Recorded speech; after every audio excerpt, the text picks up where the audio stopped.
Have you ever heard a secret so big, so shocking it could shake a whole kingdom? Imagine a quiet night, fancy clothes, and then a whisper. A few words that make everyone stop, make the air freeze. These words weren't just talk. They were like a tiny match dropped into a pile of dry leaves, ready to start a huge fire. And the fire, it's all about Meghan Markle and a hidden part of her past. This isn't just a story about kings and queens. It's about secrets, power, and how one small comment can change everything, forever. Are you ready to hear the whisper that rocked the royal family? There is no doubt in my mind, Meghan Markle was a yacht girl who worked for money on fancy boats, and she knows it. Many of you have already seen the picture of Meghan wearing her Cajuna hat. It all started on a normal night in London. It was a fancy party in Mayfair, a rich part of town. There were shiny glasses, silky dresses, and quiet laughs that hid secrets.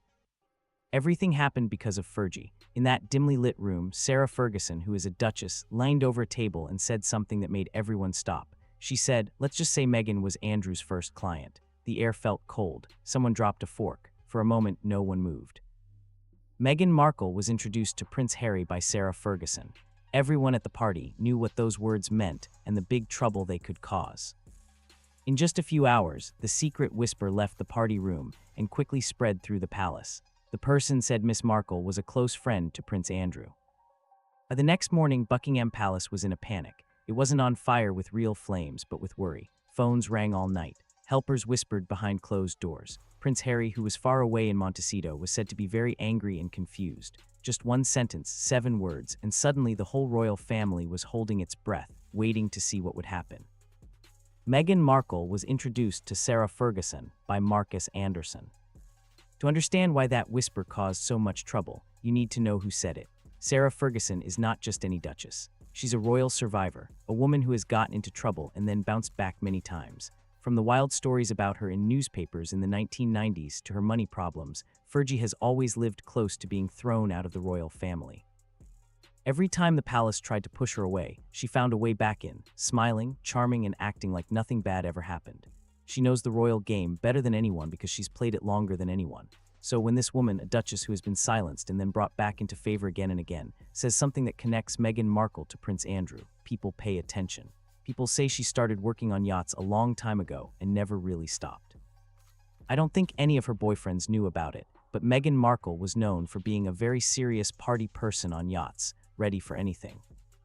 Sources say it wasn't a mistake, it wasn't an accident, it was a plan. It was a careful move made at the perfect time to make a big splash. Fergie's comment wasn't just gossip, it was like a bomb, because when she talks, the palace remembers everything she can do. Before the fancy crowns, the Netflix shows, and all the royal drama, there was just Meghan Markle, an actress with big dreams and a strong will to get ahead. She was a yacht girl, that's right, it's written in a book. Meghan used to entertain people as a yacht girl. Now, I'm not saying it's true. I'm not saying it happened, but I am saying Harry knows about it. Hollywood wasn't easy for new people. The acting jobs were small, the rent was expensive, and the doors to the top stayed closed unless you knew how to get in. People say that during those years, Meghan started going to certain special rich parties, the kind that are never written about in the news. There were private yacht parties off the coast of the Mediterranean Sea. These were very fancy parties, where the world's rich and powerful people mixed behind closed doors on boats. On these yachts, deals were made, important people were introduced, and every smile had a price. And I wonder if Prince Andrew will come out and say, "Hey Harry, I was with your wife many times on yachts before you got to her." Sources claim that Meghan, who was young and wanted to succeed, was part of that scene, not as a famous person, but as someone who knew how to meet important people. She could walk into a room full of very rich people and leave with everyone looking at her. These were the yacht days, a mysterious time in her life full of unproven stories, blurry pictures, and whispered connections. No one can say for sure what really happened there, but it's that unclear mystery that made Fergie's words so dangerous. Because by saying Meghan was Andrew's first client, Fergie wasn't just bringing up old gossip. She was connecting Meghan's forgotten past to one of the most troubled names in royal history. In the royal world, what people think can ruin a person faster than real proof. And we also have this. This is Karina Shuliak, who was a friend of Epstein's. The only time she traveled and went anywhere was with him. And guess who else is in the picture, with her pan and a hat? To understand the fire Fergie started, you must first understand the man at the center of it, Prince Andrew. For many years, Andrew lived like a man who had no rules. He was the prince who flew on private planes, stayed on private islands, and called very rich people his friends. He didn't just live in fancy ways, he loved it deeply. His world was small, private, and very well protected. It was a circle of rich people in special rights that moved around him like planets around the sun. Jeffrey Epstein was also like Harvey Weinstein, very important. There were members. Meghan Markle was just one of the working girls for Soho House. Call girl, working girl, escort, whatever you want to call it, that's what she was.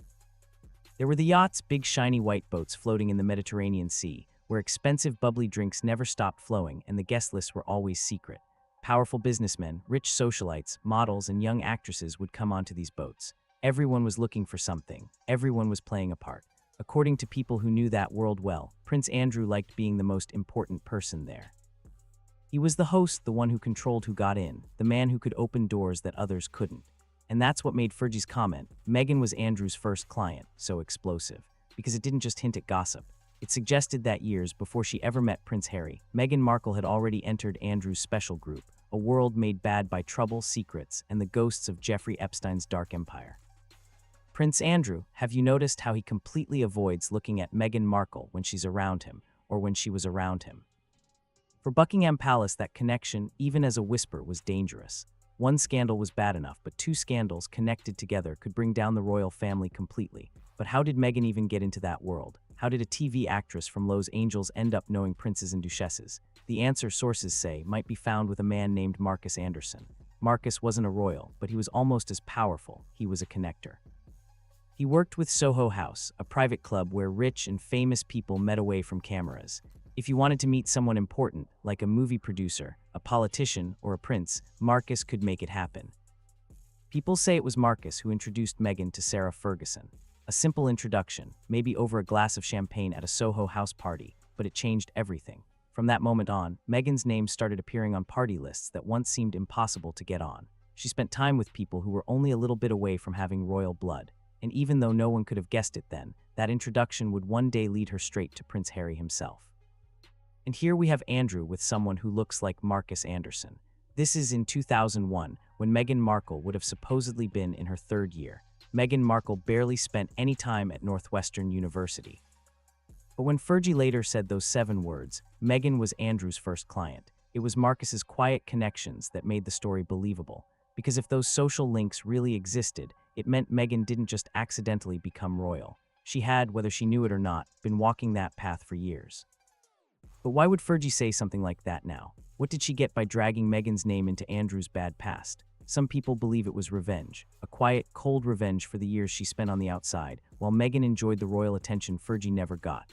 Others say it was a clever plan, a way to remind people that Fergie still had power, that she could still shake the palace with just one sentence.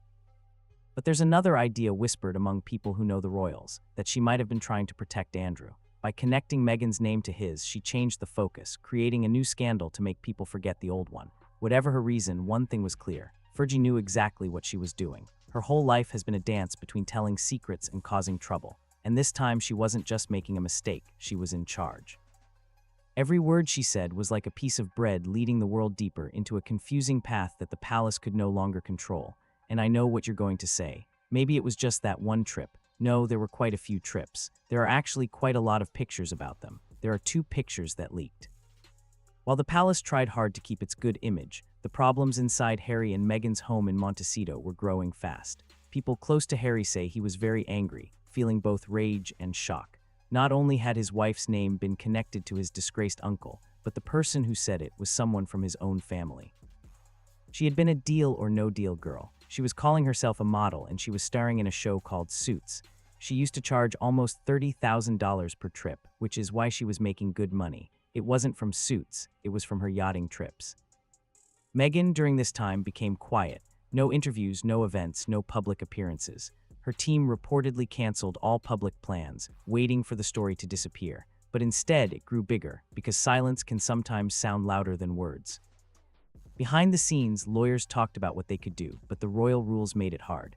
How do you sue someone who is still technically part of your family? Every action risked turning a rumor into a full-blown war, and that's what made it worse. The understanding that this wasn't just a media fight anymore. It was personal. And so we come to the quiet time after the storm, or what the palace hopes is quiet. Because while the cameras have moved on to new stories, the echo of Fergie's words still hangs in the air like smoke that won't go away. Sarah Ferguson now walks freely through London, smiling for photographers, acting as if nothing happened. But those who know her best say that smile isn't because she doesn't care. It's it's because she's thinking carefully. Because Fergie understands something most people never will. In the royal world, power doesn't come from fancy titles. It comes from what you know and what you are willing to say. Her whisper changed the royal story in just one night. It mixed Meghan's past with Andrew's troubles, reopened old wounds the palace thought were long forgotten, and reminded everyone that no secret in that family ever stays buried for good. And as the world waits for the next royal secret to come out, one truth remains clear. Sarah Ferguson may no longer wear a crown, but she just showed that she can still shake the throne. Because sometimes the most dangerous person in a royal family is the one who has already lost everything.